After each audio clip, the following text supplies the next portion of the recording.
Hi, everybody. I'm Scott. And I'm Luke. And I'm Jonathan. And this is the No Way to Hollywood podcast. Thanks for joining us. We are so glad that you are watching us right now. It just warms our hearts so well. Sure.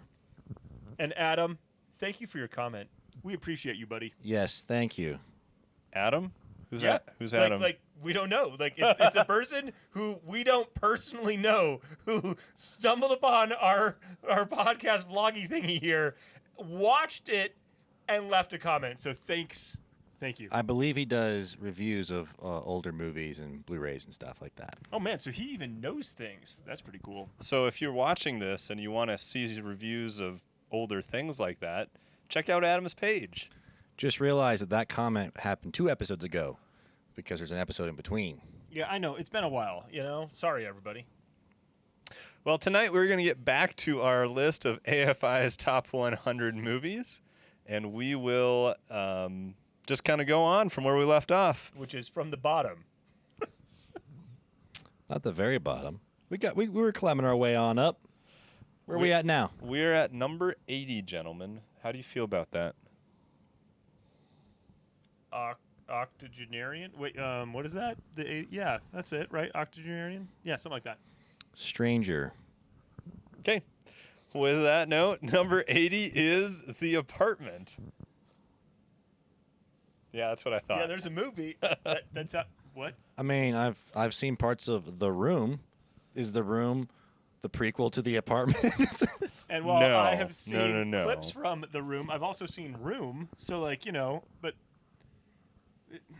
And this isn't like The Odd Couple or anything like that. Synopsis us. Yeah, help us out here. The Apartment is a 1960 American romantic comedy film produced and directed by Billy Wilder. From a screenplay he co-wrote with A.L. Diamond, starring Jack Lemmon and Shirley MacLaine alongside Fred McMurray and others. That's it? That's it. The story follows C.C. Bud Baxter, There is something there. There's more. played by Lemmon, Uh-huh. an insurance clerk who, in hope of climbing the corporate ladder, lets more senior coworkers use his Upper West Side apartment to conduct extramarital affairs. Bud is attracted to the elevator operator, Fran, who in turn is having an affair with Bud's immediate boss. Yeah, okay. I think this sounds like all sorts of bundles of fun. I think I've actually seen a scene of this movie. I should probably watch the whole thing sometime. Yeah, it actually might be very good, or should I say, very well done. From what little I saw of it, but I don't know the movie very well at all. I mean, I'm intrigued just because Jack Lemmon is somewhat entertaining in most roles that he plays, so I would give this a look. Wait, is this the one? No. This isn't the one where, the soldier... No, that's, way older. It's the one where the guy is trying to impress his bosses by letting them use his apartment for extramarital affairs. It's that one.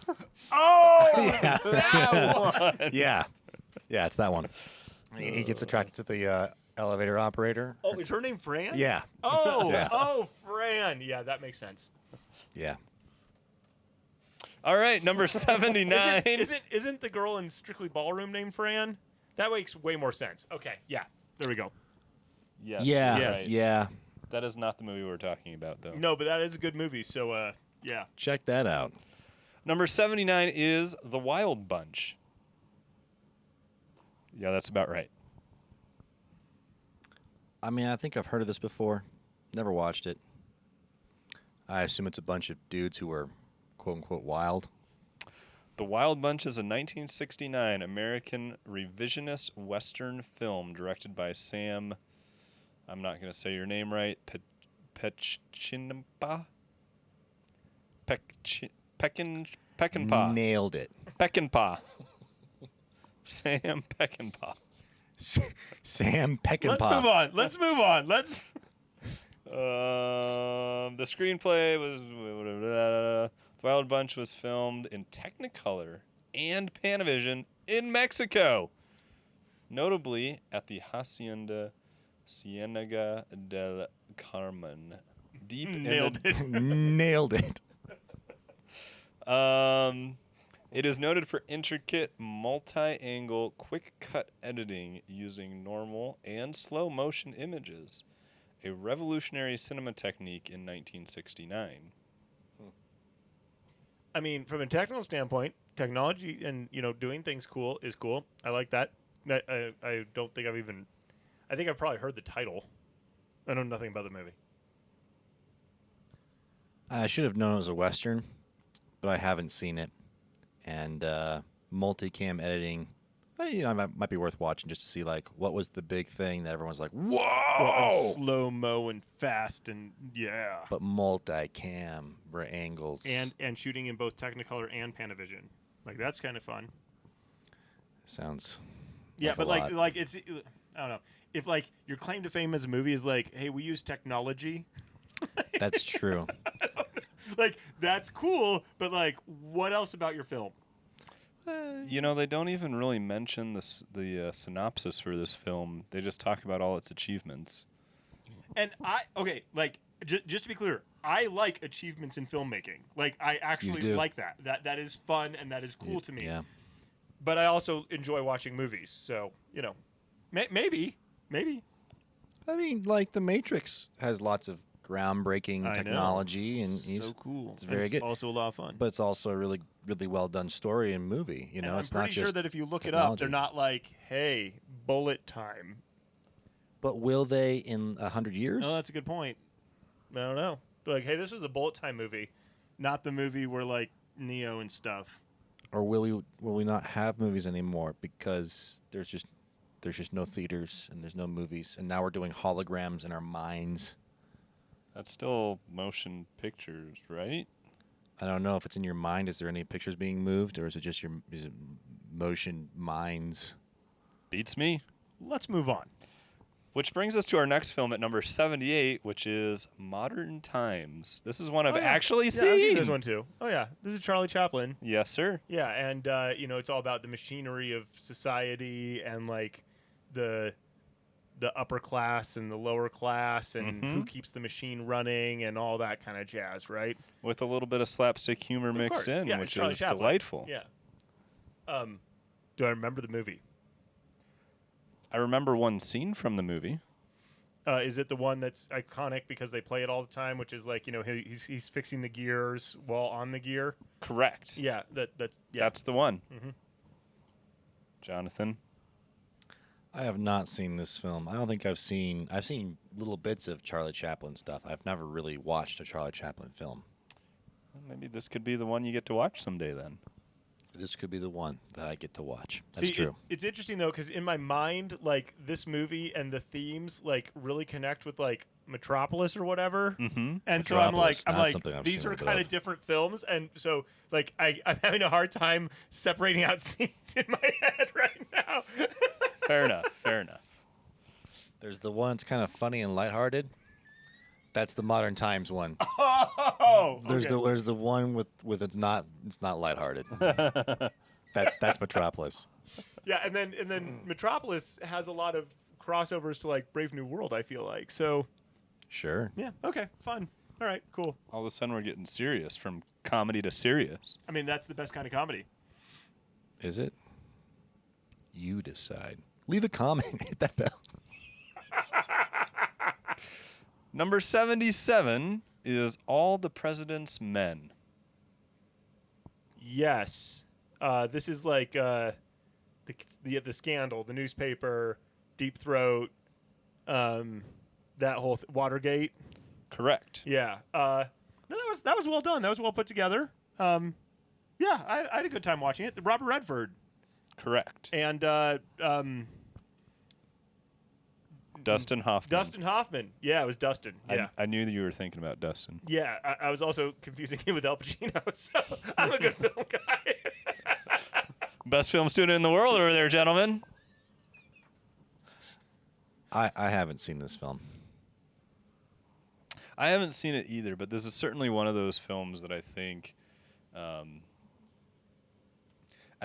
want to see it. I mean, obviously you've got some big names in there that have always given good performances. Given the current political climate and going back to the Watergate issue, back in the Nixon administration. Like, I hate to think that we've forgotten that has happened, and that a film like this couldn't remind us and help us understand and maybe get through the current political situation a little bit better. But Well, I think what's interesting about these political thriller type films, right, is like you're painting a picture based off an event that's actually happened, and you're taking real things and then you're making an exciting story based off of it.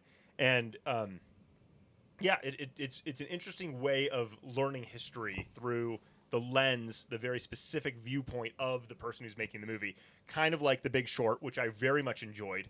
But like, it definitely has a bent. It has an axe to grind, because that is that person's interpretation of historical events that have happened, and how did it actually go down? What did it actually mean? How did those are things that I think about, because it's so easy to tell your story and not see this side or whatever.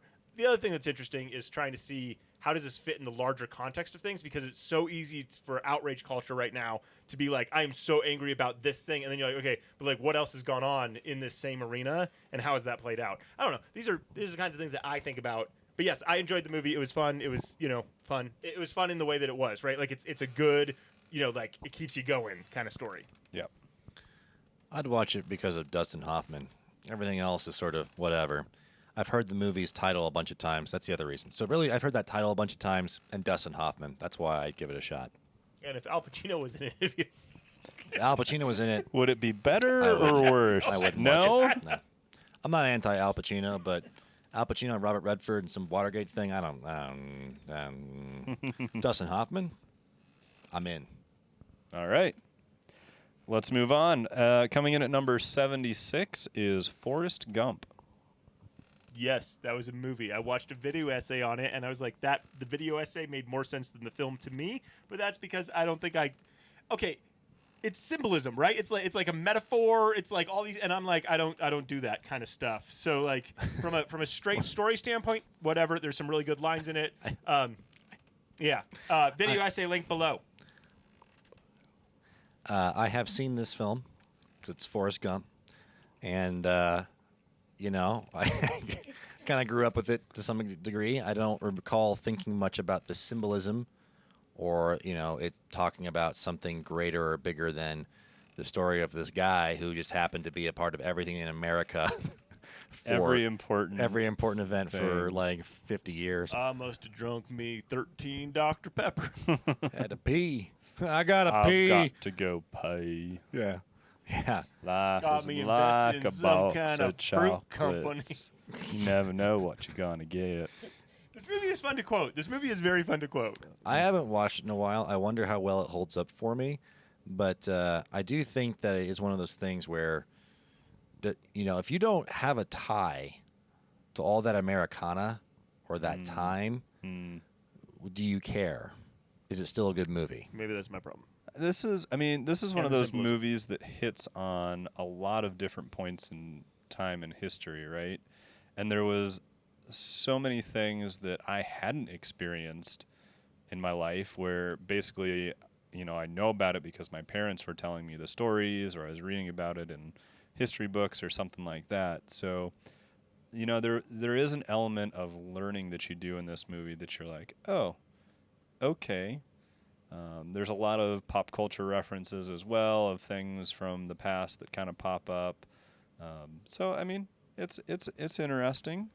If you watch it with your folks, or rather people who lived through all those things, it's kind of like a history survey course. You just kind of watch it like, I don't understand. What is that? And they're like, oh, yeah. I was there, and that was totally a thing, and then this thing happened. You're like, oh. As long as your parents aren't talking about drug culture at that time, you're probably okay.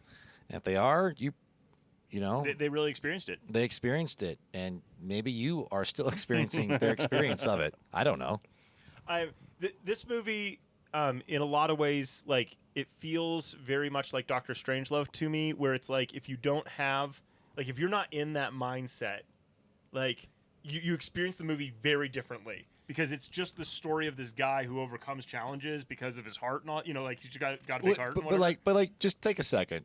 It's a story about a guy overcoming challenges with his heart. Like that sounds like a fine movie, right? Like that doesn't seem like a no, but I'm not saying that it's not you can't enjoy it as a film. I'm saying that like you experience it on a totally different level than somebody who's like, oh yeah, you know, Vietnam and the '60s, and oh yeah, and then you know, I think that it's a totally different visceral experience versus I'm watching something. What number is this again?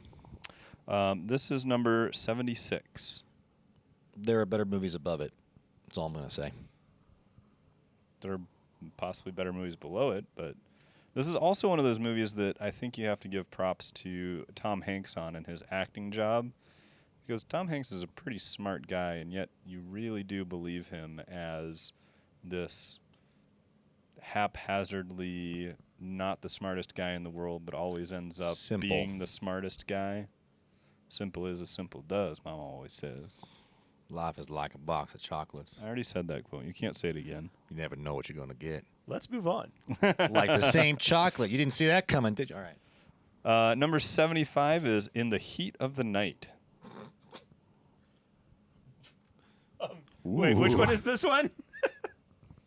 In the Heat of the Night is a 1967 American mystery drama filmed by Norman Jewison. It is based on John Ball's 1965 novel of the same name and tells a 2 years story after, okay.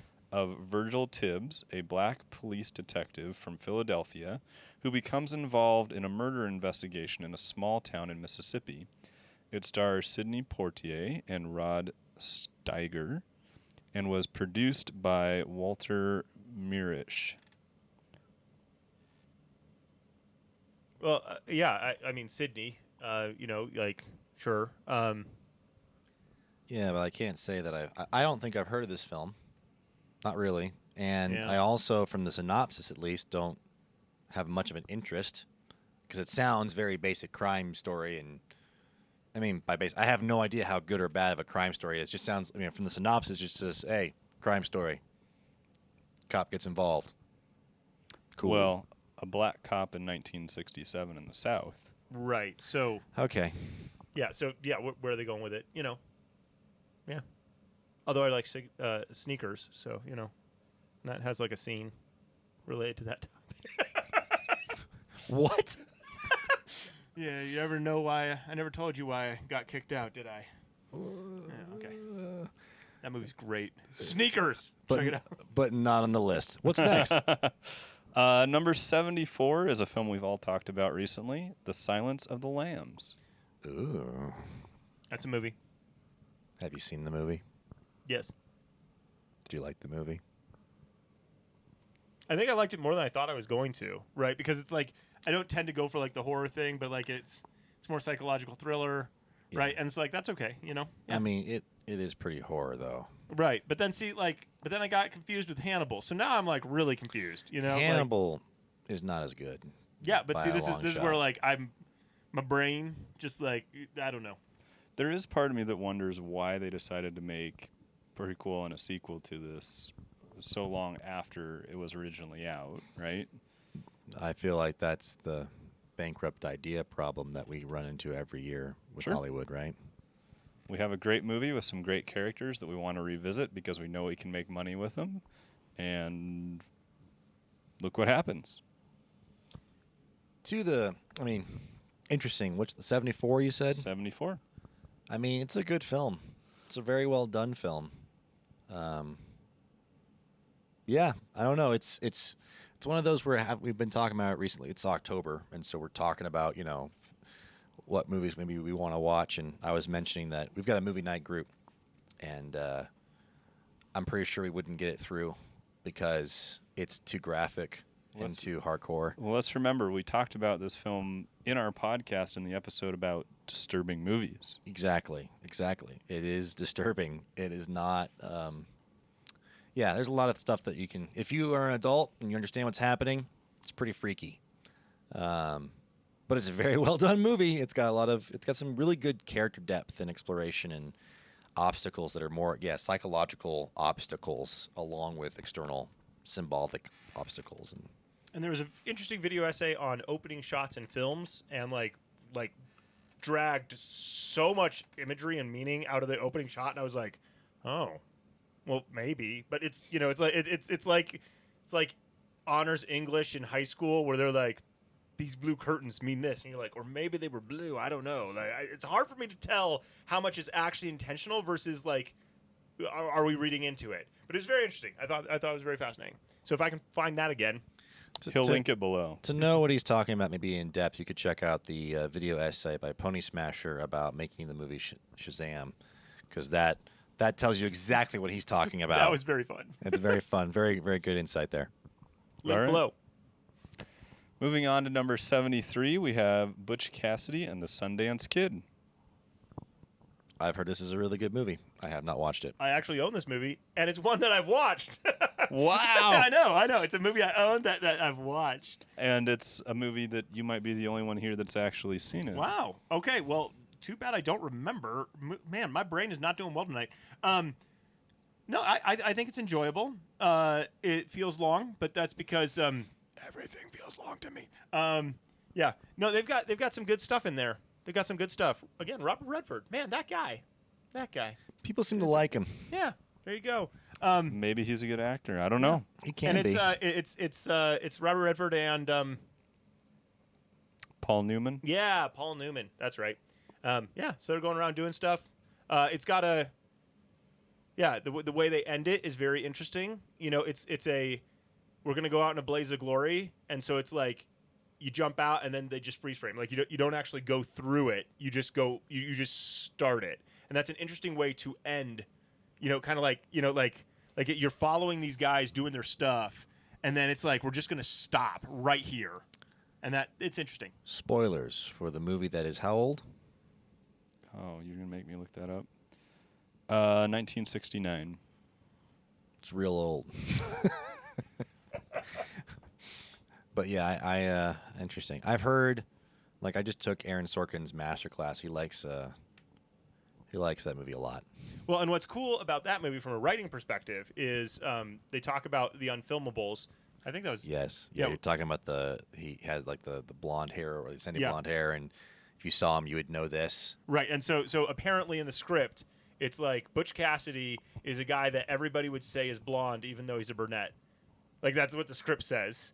And what's interesting is that, and so I don't remember what I was watching or reading where they were like, that's an unfilmable. Like, how do you get that? Like, what does that even mean, right? But then, like, when I read that description, you know, in this script, I was like, no, I totally get that. Like, it makes sense. So they capture that feeling, and it actually means something in the movie, which is interesting. Interesting. I think I might have to watch that.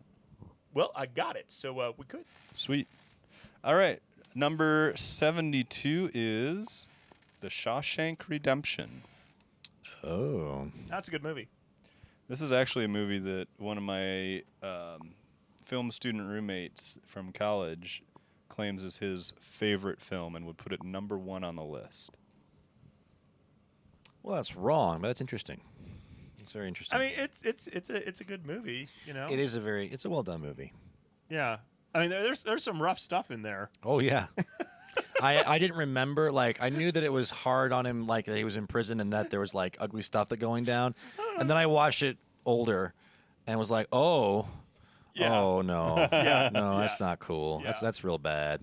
Yeah. And then of course it's the whole corruption thing, and yeah, there's a lot of interesting things. I've heard that specifically Morgan Freeman's character and his arc and what he's dealing with more than the other character is a great analogy for anybody who's going through any kind of addiction, where you're stuck in this prison that you don't want to be in, but at the same time you're really scared to be anywhere outside of it. There's a lot of interesting things that go on in Shawshank, and of course the infamous scenes that I won't spoil just in case you haven't seen the Shawshank Redemption, but let's just say poster on the wall. The poster on the wall? Poster on the wall. Yeah, Raquel, whatever her name is. Yeah, Whatever her name is, yeah. yeah, from the Planet of the Apes. From Yeah. the Shawshank Redemption, where she's a poster on the wall. No, it's from the movie, like right? I don't remember. I'm pretty sure, but you know, whatever. That's not what I remember about the poster. Yes, yes. I mean, having gone into it with that concept of this is my favorite film ever from my roommate who actually made me watch it, it I can see how someone would call it their favorite film ever. And at the same time, there are a few moments where I still think the story drags a little bit or isn't quite as well rounded as it could be. But on the whole, like, you have a character that you want to root for, and ultimately, in the end, you get to cheer for him. So it's a good movie. It's well done. The emotional payoff of Shawshank Redemption is, I think. I mean, I'm not going to say it's a poorly made film because it's a well-made film and there's a lot of good stuff there, but it's really the fact that it's got such an emotional punch to it. I think that helps it have the acclaim and the position on the list and be your roommate's favorite film, and like that's why I think it's there. It's just that's really, really strong emotional hit to it. It has a Count of Monte Cristo kind of vibe in a lot of ways. Yeah. For me, so that yeah. But imagine that you're basically in the first part of the Count of Monte Cristo for a long time. Yeah. And this is a movie that I do own partially because, I respect a lot of my film friends and what they believe. I'm not sure this is a movie I will ever watch regularly just because of some of the content in it, but ultimately it has its good moments. So we'll put that out there. Our last film for tonight, coming in at number 71, is Saving Private Ryan. Really? 71, huh? Interesting. Why are you going to argue the point that it should or should not be 71? Well, I'm just curious because Saving Private Ryan for me is, I think, one of the best films, best made films, especially for the subject matter. I mean, and that's where, of course, it's always subjective. Art's always, there's so much going on, and can you compare the genres even? Can you compare a war film to a comedy to, how do you really rank? I mean, there's a lot of stuff there, but when you're dealing with a World War II film, or a war film at all, Saving Private Ryan does some stuff that is incredibly visceral in the ways that it should be, where it's anti-war film in the sense of it sucks to be at war, and you get this sense of why it sucks to be at war. And at the same time, it is not in any way degrading to the fact that there were these guys who went out there and did this, or that the cause needed to be fought for, or anything like that. Just, it just shows you with a pretty clear picture of a lot of really good filmmaking that makes you feel things like D-Day. I mean, was there anything even close to what that D-Day sequence is before that movie came out? Or That since. alone. Not before. Or since. Yeah, like I would say since we've definitely got some people that are trying to copy that sequence in various different ways, shapes, or forms. But I mean, because this was a first time that you got that real, visceral, like, oh, I'm swallowing the same air that these guys would have swallowed at that time. Like, it packs a punch.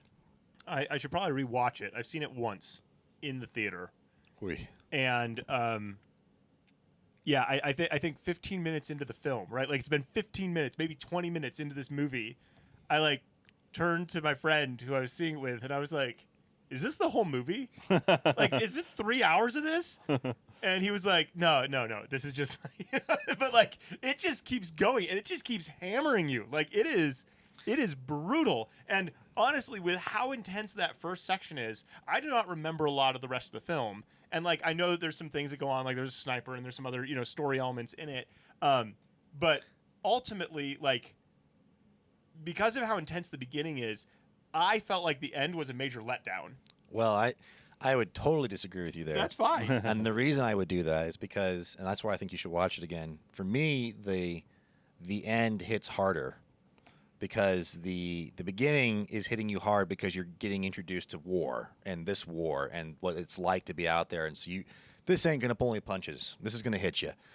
And it's crazy, and it's very well done sequence and all sorts of stuff about that, including that Steven Spielberg didn't know he was going to shoot next. He said, we're gonna go there. We're gonna I'm gonna treat it like they did, where they didn't know what the next move was.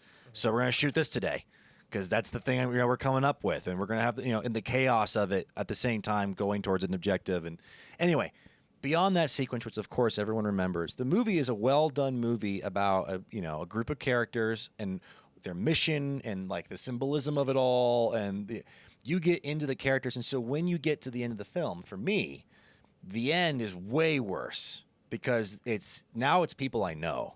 Yeah. And now I'm watching all these people I know and care about go through and make decisions, some really honorable, some really dishonorable, and watching the consequences of all those actions, and all for something that you've been asking a question the entire movie, right? Which is it even worth it to go and try to save it? Like, why even do that? Right, and sorry, the stuff that happens up to the end, yeah, that's all. But like the very end, where it's like, go make your life worth living, and I hope I make my life worth living for all the. And I'm just like, okay, Luke whatever. doesn't like a good message at the end of the movie.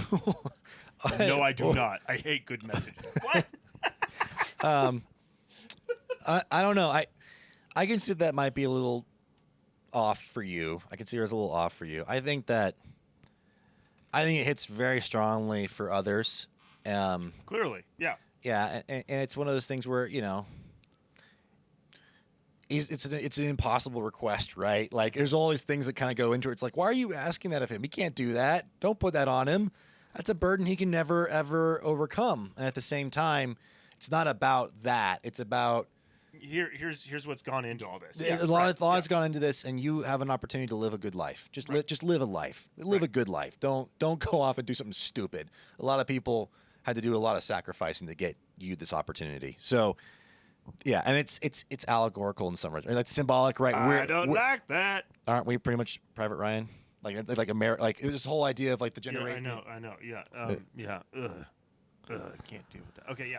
Yeah. I don't. If you're a veteran. Yeah, I'm sure. If you're a veteran, not only does it hit you hard, but we thank you for your service, and Luke does too. I do. Yes. I do. I truly do. And okay, from a filmmaking standpoint, apparently during filming, they built a set for one of the sequences, and Steven Spielberg shows up, and he's like, "You guys built this 180 degrees wrong, and now the light isn't hitting the set the way it was supposed to be." And so, like, he shows up on set, it's like the set is literally like the wrong direction, and he's like, "We're gonna make it work." And so, like, he changes his entire way of shooting this sequence, changes his camera angles, changes all of his planning on the fly to get the shots that he wants, so he doesn't have to, rotate the entire set and wait for all that to happen. So, that's like, hey, we're just gonna make stuff happen, which is kind of cool. I mean, that's filmmaking right there. There you go. All right, gentlemen, from our list of 10 movies tonight, what is your recommendation for our viewers? And as always, remind me of what the 10 are. Thanks, Scott.